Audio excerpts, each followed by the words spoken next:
Just thought I'd do a quick update on the snow here in southern Maryland, Charles County.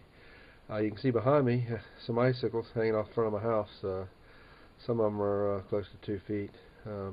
Final measurements on the snow that I got here, although there's still a little bit of flakes blowing around, is about 18 inches.